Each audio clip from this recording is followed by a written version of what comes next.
Hello എല്ലാവർക്കും നമസ്കാരം. ഇന്ന് നമ്മൾ അലോവേര ബോഡി ക്രീം ഉണ്ടാക്കാനാണ് പോകുന്നത്. ഞാൻ കഴിഞ്ഞൊരു വീഡിയോയിൽ അത് കുക്കും ബട്ടറാണ് ഇതിലേറ്റവും ഇമ്പോർട്ടൻ്റ് ആയിട്ട് യൂസ് ചെയ്യാൻ പോകുന്നത്.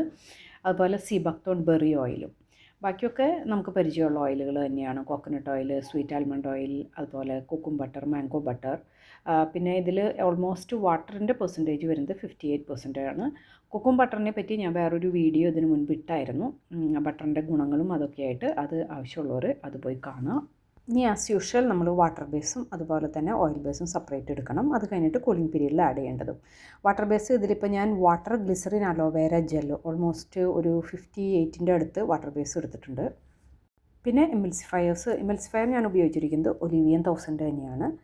പിന്നെ സിറ്റൈൽ ആൽക്കഹോൾ ഒരു സോഫ്റ്റ് ടെക്സ്ചർ കൊണ്ടുവരാനായിട്ട് ഉപയോഗിച്ചിട്ടുണ്ട്. Then mango butter, kokum butter, sea buckthorn berry oil, sweet almond oil, coconut oil, ഇത്രയും കാര്യങ്ങളാണ്. പിന്നെ ഓയിൽ ഇതിൽ ആഡ് ചെയ്യാൻ പറ്റുന്ന വേറൊന്നാണ് വൈറ്റമിൻ ഇ.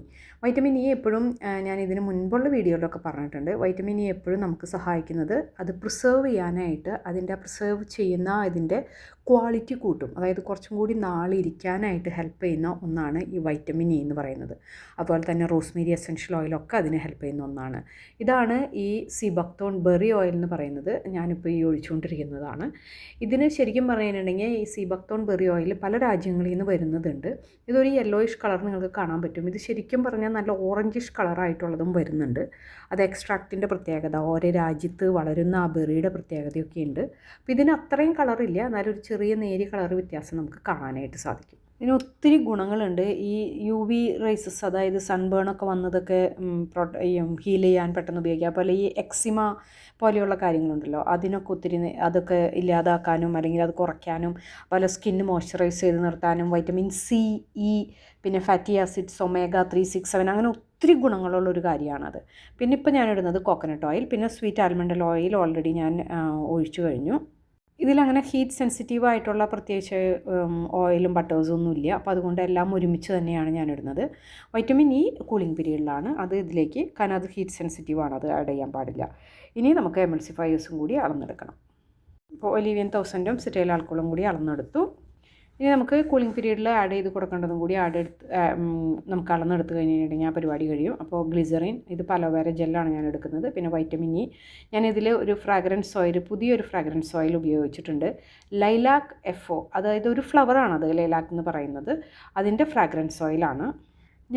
ഞാൻ വാങ്ങിക്കുന്ന ഫ്രാഗ്രൻസ് ഓയിൽ എന്ന് പറയുന്നത് സിന്തറ്റിക് അല്ല.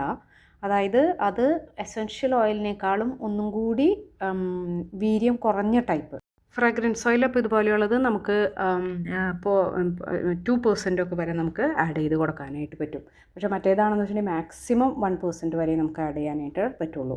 അപ്പോൾ നമ്മുടെ water and oil base ready ആയിട്ടുണ്ട്. ഇനി നമുക്കിത് ചൂടാക്കാം. ഇപ്പോൾ ഞാൻ ചൂടാക്കിയപ്പോൾ ഇത് കുക്കും ബട്ടർ കുറച്ച് ഹാർഡാണ്. അത് ഇത് വരാനായിട്ട് കുറച്ച് സമയമെടുക്കും. അപ്പോൾ എനിക്ക് ഒരു 75, 78 ഒക്കെ ആയപ്പോഴാണ് അത് കംപ്ലീറ്റ് മെൽറ്റായത്. പിന്നീട് ഓയിൽ വാട്ടറിലേക്ക് ഒഴിച്ചിട്ട് നമ്മൾ ഇതുപോലെ ഇളക്കിക്കൊണ്ടിരിക്കണം. അപ്പോൾ കാണുമ്പോൾ നമുക്ക് വെള്ളം പോലെ തോന്നും. നന്നായിട്ട് ഇങ്ങനെ, അതായത് നമ്മളുടെ ഉദ്ദേശം എന്ന് പറഞ്ഞാൽ ഒരു 50 ഒക്കെ ആകുമ്പോഴേ നമ്മൾ ബീറ്റ് ചെയ്യാൻ പാടുള്ളൂ. കാരണം എന്ന് വെച്ച് കഴിഞ്ഞാൽ പലരും പറയുന്നത് കേട്ടു, ഇത് നല്ല ചൂടോട് കൂടി തന്നെ ബീറ്റ് ചെയ്ത് വന്നു കഴിഞ്ഞിട്ടുണ്ടെങ്കിൽ അത് പതയും. അപ്പോൾ നമുക്ക് ക്രീമൊക്കെ ആയിട്ട് പോലെ തോന്നും, പക്ഷെ കുറച്ച് കഴിയുമ്പോൾ അത് സെപ്പറേഷൻ വരും. അപ്പോൾ അതുകൊണ്ട് വളരെ കെയർഫുൾ ആവണം.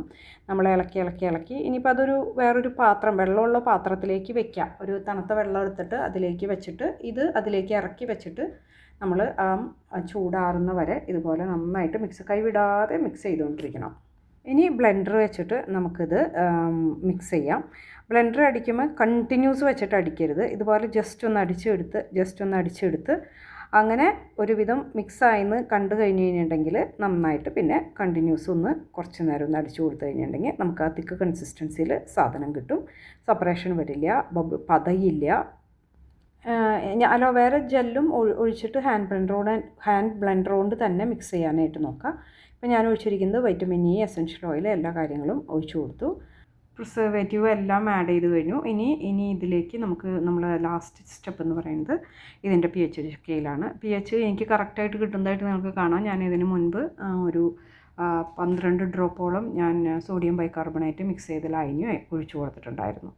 അപ്പോൾ ക്രീം റെഡി ആയിട്ടുണ്ട്. ഇതിൻ്റെ ഫോമുല 100 ഗ്രാമിൻ്റെ ഫോമുല ഇതിൻ്റെ ലാസ്റ്റ് ഇട്ടേക്കാം. അപ്പോൾ ഇഷ്ടമായെങ്കിൽ എല്ലാവരും ചെയ്ത് നോക്കാം. വേറൊരു വീഡിയോയുമായിട്ട് വീണ്ടും കാണാം. ബൈ.